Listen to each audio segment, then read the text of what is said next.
So that one's done. This one, I had a proper beep moment.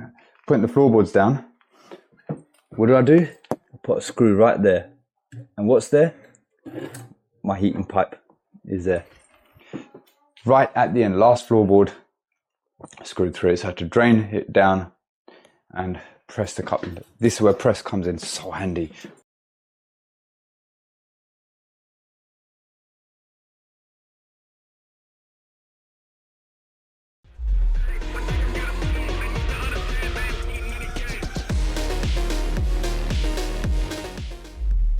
How are you doing, everyone? Welcome back to today's video. Thanks for tuning in. So today's video, we've got some radiators that I'm going to be replacing, some column radiators, and I had an absolute nightmare on one of the days, which you'll find, you've probably seen the short of it before. It was part of this video. So let's get straight into it. I don't want to keep this intro too long, but please don't forget to like and subscribe, and hope you enjoyed the video, and I'll see you all on the next one. Take care. Have a good one. Okay, welcome to today's jobs. So this is going to be radiators. You might actually recognize this from the install that I've done. Well, this was done last year, so towards the back end of last year, I think. So there was an old BRC here and got rid of that, put in a back seat, 830, everything for systems flush and all that stuff. So what I'm here to do today, we've got 5 radiators to fit and we're going to be changing them. Oh, what's that playing in my ear? 1 second. So we've got this radiator, which is going to be replaced with a column rad. We've got this radiator here. Now this radiator is moving to the front there, and that's going to be another column radiator there. And upstairs we have 3 radiators up here. So again, we are going to be moving this radiator to there, and there's going to be another column rad going there. And over here, this radiator, we're going to have 2 radiators, 2 column rads going underneath each window. Now we've got a slight, not issue, but we've got to get rid of this socket basically. So what I'm going to be doing, because luckily it's all bare floorboards here anyway, when I take up the floorboards, I'm hoping that the cables should be coming from there, because it doesn't make sense for them to come down from, well, they're not going to be coming down anyway. So that ring main should be coming up from there, hopefully. And if it is, I can disconnect that, get rid of that, fill that in, and then we can run that twin and earth here and then put the double socket there for them. So at least they've got another power point, because there aren't that many sockets in. They've got double socket there, there, and there. So yeah, we'll move that one to there. So first thing I'm going to do is I'm going to get the rads hung, because there's only one radiator, which is the hallway radiator downstairs, that's going back in the same place. So that's the only time that I need to drain down. So the first thing I think we're going to do is we'll hang the radiators where we need to. So that one we'll probably get that sorted out first and then move it over. And then yeah, we'll go from there and then start doing some pipe work, running some pipe. Let's get moving. Okay, so just unboxing the radiator first, and lovely. We've got the hook type brackets, which I prefer when doing these column rads, because you get the other ones where you get the spring type ones as well, and I hate those ones. These ones make it easier, because I've got Hussein with me as well. He's going to be giving me a hand because we've got quite a few rads to do. You can, the way I'm going to do it, depending on the height of it, is I'll put the bottom brackets on the top of the skirting board. It will allow me to then hang the radiator on the brackets, lean it up against the wall, mark up the top brackets, make the holes, and then it just slots on a lot more easier. I've done another video to this on how to hang a column rad, so I'll link it in the description. But yeah, these brackets are so much better than the spring type ones. But yeah, let's get this unboxed. Going to do one together with Hussein, then I'm going to get him to do another one on his own whilst I sort out what we can do with that socket there as well. So yeah, let's get to work.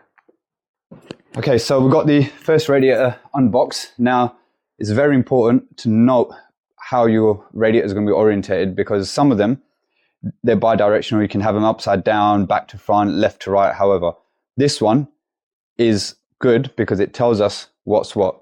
So top, outlet, inlet. So before I drain this out and everything, I'm gonna put my temperature clamps on the pipework, run the heating, and work out which is my flow and which is my return. I know usually TRVs are meant to be on the flow, but how many times are they actually on the flow?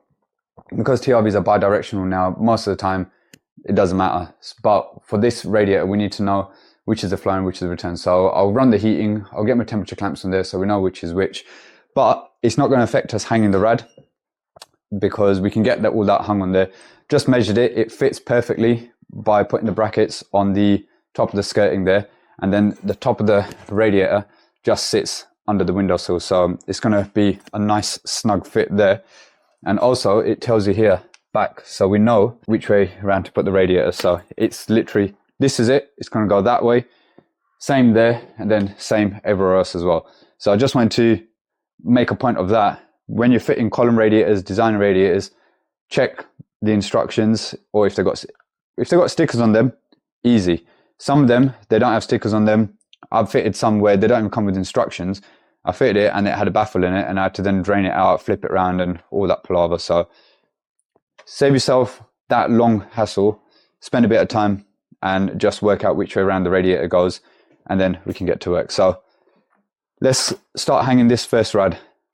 First one is on the wall, so that's sitting nice and flush under the windowsill. So the way I do this, I do my bottom brackets first, get the radiator on, and then mark it up, get the top brackets marked up, drill it all in, and now that is solid. That's not going nowhere. Luckily, we've got decent walls here as well, because it's an external wall. It's level as well. There we go, that's in the middle. So we are good to go. So that's one done, 4 more to go.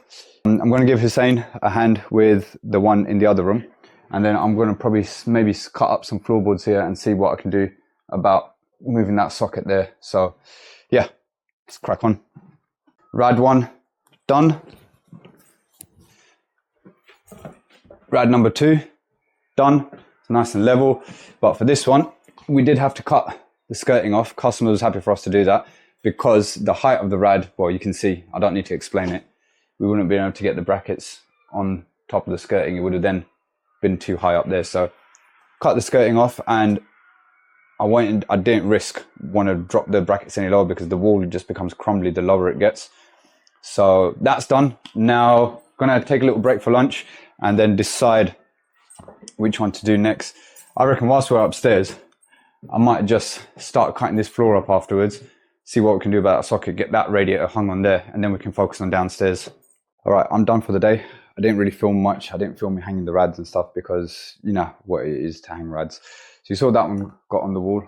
This one here, it's ready to go on the wall, but where I took the socket off, I've filled that. So I'm waiting for that to go off overnight, and then the customer's gonna give it a lick of paint. I've left some 120 grit sandpaper here as well, so if they need to rub it down, they need to, and then they can just paint over it.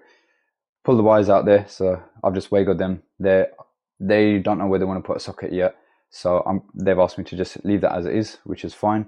I'll put it into a proper Wago box before I close the floor up, and then they can decide where they want to put the socket, and they're happy to sort that out themselves. It's been a bit of a palaver today. I'll show you as we go downstairs, but I've taken that radiator off, so that's one thing done, and I used my thermal imaging camera to mark up flow return, so we know which is our inlet and outlet. I mean, look at the state of the wall. They've used little bits of that in there. That one you saw I got on, that radiator has been taken off, and downstairs is where the fun part was. So hallway rad, I tried to do what I was going to do normally, sit on the bottom of the skirting, but the wall down here just crumbled just like paper mache, so I ended up raising it higher, and these brackets here are solid. These are okay. That one I've had to CT1 it to the wall as well as fixing it on, because yeah, the top ones are going to be taking the bulk of the weight anyway. These are just for a little bit of support, and in the future, again, the customer is going to be getting the extension done. Remember, I don't know if you remember when you saw me do the backs here, I explained that they're going to be extending out, so the boiler is going to be relocated as well. When they do all that, they're going to get all this replastered, but for now they're happy to just have it where it is like this. Again, that's my flow. That side's my return, so we know what's happening with the pipework there. Now this is where things are not happening, because that radiator was meant to go there. Let me just turn the music off or down in case YouTube kicks it out. But that radiator that was going to go there was too tall, so again I had to cut the skirting off.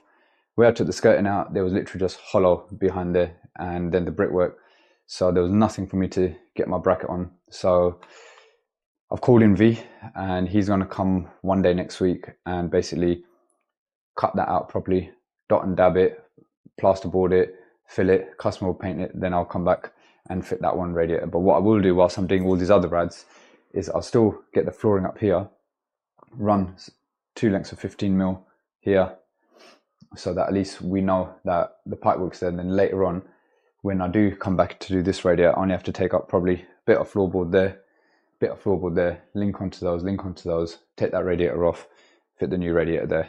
So that's what I've got up to today. Like I said, I didn't really film much because it's radiators and there wasn't really much. You would have seen me just basically drilling and stuff. It's not as interesting as boiler breakdowns. I don't find it that interesting, to be fair, anyway. That's why I don't bother filming it. And also I just want to get cracking. But yeah, that's where I'm at today. I might do some filming tomorrow. You can watch me take up floorboards if I'm in the mood. Just a little bit tired today because of when you're doing radiators, you know, it's never fully straightforward. There's always going to be hiccups or speed bumps that you're going to encounter in the road. And this is where we are today. So signing out, back tomorrow, and we'll run some pipe. Right, morning, back here again. So system is currently drained out. I've just shut the holes in there, opened the lock shield. That's drained out. I'm going to start with this downstairs one. This bracket here, the CT1 has gone off, so that's good. Like I said, this is not really going to be taking the weight. It's going to be the top bracket that's taking the weight of this rad. So I'm going to put the rad on here. Let's put these keys in my pocket. There's spare keys. And I'm going to start by piping this one up. Now, we've got the flow on that side and the return on this side, but the radiator that we're fitting, because it has to be in a certain direction, the flow, annoyingly, is on the left side, the inlet. So I'm going to take up the floorboards, see which way these pipes are running. I've got the caddy straps if I need to run the pipes this way. So we need to do a little bit of flipping the pipes around. So let's get this floor up here. Let's get this one done first, and then we'll go upstairs and start on the upstairs ones. I want to make a good crack at it today. I'd like to try and get all the radiators piped up today. So I'm here earlier than I was yesterday. So I'm hoping I can get it done today. Hussein's on his way. So in the meantime, it looks like these floorboards may have been taken up in the past because we've got screws here. So yeah, let's start cutting some boards and see what we can do. Right, closing video because I'm knackered. Had this plan for 3 days, but managed to get it done in 2. So yeah, over here I've run the pipes underneath here because that's still yet to go on. That's still yet to go, and a new one's yet to go there because they need to sort out the wall there. So we cut the floorboards, run 2 50mm pipes. They're under there ready, and I've found where they're sort of connected onto here. There's poly under here and some copper. So afterwards, I just need to probably take up some floorboards here, some floorboards there, do my connections here, bring it up to the rads there. This one's done. This one you saw yesterday. Key thing is everything's getting nice and hot, which means, but yeah, the key thing for me is I'm just happy that flow returns are piped up correctly, because if I'd got that wrong, nightmare. So that one's done. I'll show you one's upstairs.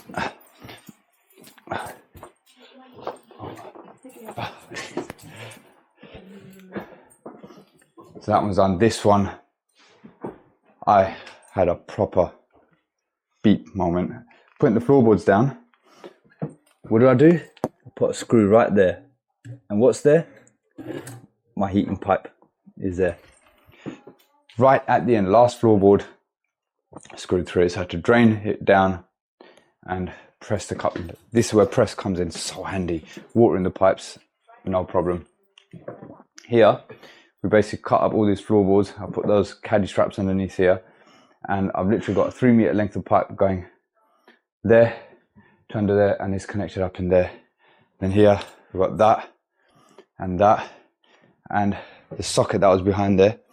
You probably can't even see it because I filled it, painted it, that's all done. Everything's getting nice and hot. I'm absolutely shattered. I didn't record any of the work that we've done today because I just need to get on with it. I mean, the time now is what, 9:20. So yeah, pulled a late one, got it all done today, and I just got to come back to that one radiator once that wall's been sorted out. So yeah, long day, but we're done. Right, we are back here. Oh my days, I forgot to charge the camera. Right, I'll have to get this on charge in a minute. I forgot to charge it last night. But you guys might remember this job where I'd done all those column rads and I went through my own pipe, unfortunately. So we're back here today because that wall has been reinforced now, I've been told. So luckily, I think we put one bracket mark there already. So we have a point of reference where we can hang the radiator. So Hussein's just got the new radiator here. Just going to get the brackets on the wall. I ran the pipework underneath here already last time, so we don't need to take up all these boards again. Just probably need to take up the ones on the end here, and then the pipework connection to this rad is somewhere here. So we'll take up, maybe I'll take up this board here because that's one that we screwed down last time, and then I'll be able to see how far down the other pipework is, and then maybe cut up a couple of boards here, reconnect the pipes onto here. Remember, you need to get the flow and returns the right way around for it to marry up here as well, because these have an inlet and an outlet. So yeah, first things first, gonna get the rad hung on the wall, get this camera on charge as well, otherwise I ain't gonna get no content filmed today, and then yeah, we'll crack on.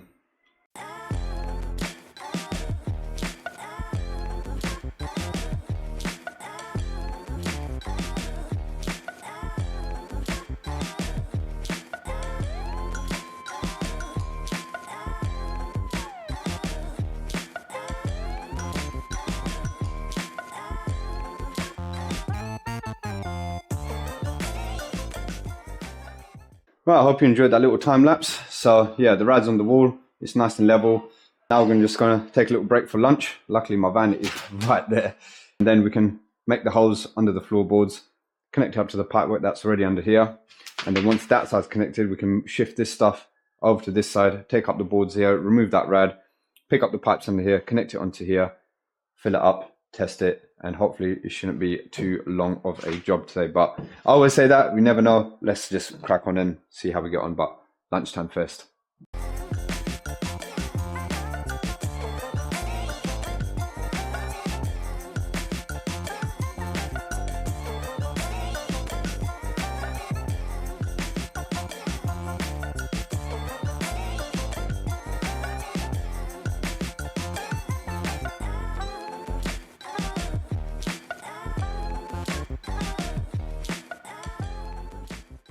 Right, that's all piped in. So tried to minimize fittings, just one fitting on that one, managed to pull a bend and get into there. This one had to go down and under and into there. So that's all piped up now on this side. So that's the flow, that's the return. Luckily on this side, that's the flow and that's the return. If I remember correctly, I marked it on the pipes. F, yeah, flow, return, so they line up. I believe I saw the pipes somewhere under here, so we're going to take up this board here and see where they are, and then cut up whatever additional floorboards we need to disconnect those pipes and then reconnect them back onto where we need it, and then we can fill up and test it. So making good progress today. Jackpot. Taking up this one board, so see flows on that side, flows on this side. Here's my flow pipe. That's the flow pipe coming from there. So obviously that's coming off of some poly, but that is copper. So I'm just going to take off that poly elbow, and I should just be able to elbow that straight onto there. And then the return, again, that bit's copper, and then it's onto poly there. But my return pipe, if I'm looking there, is going to be somewhere here. So we'll probably do maybe just a cut here on this joist, take up this bit of floorboard, extend that bit of copper onto that connection, and that will see me to that rad. Then we can take this one off behind me. So yeah, it's going well. Lovely. Took off that bit of board there. That's all connected on. There was still water in the pipes, and this is where press comes in so handy. I would have been here for ages trying to wait for the whole system to drain out, but nope, water's still gushing out the pipes. Even though we drained the system out, obviously the pipe work behind it is lower. Pressed everything on, job done. Now I'm going to fill up the system first, because now we're all ready. I've got to run the heating, unfortunately. I know it's roasting today, but still. And then we'll take this off and get rid of this. Right, we're on. I've just put the boiler into chimney sweep mode to speed it up. Today, I think it's over 20 degrees. So obviously I don't want the heating running for too long. Hence why we're working with all the doors and windows open. And also I love the fact that my van is literally parked there and I'm working here. But yeah, because these are single directional rads, we had to make sure, even though I'd mocked it up last time, still want to make sure that we've got flow coming in from there, which we do. That's nice and hot. That rad is getting warm. And then we'll start returning out through there. So boards are all back down. System's been running. It's been tested. Out of here. Let's get on to the next job.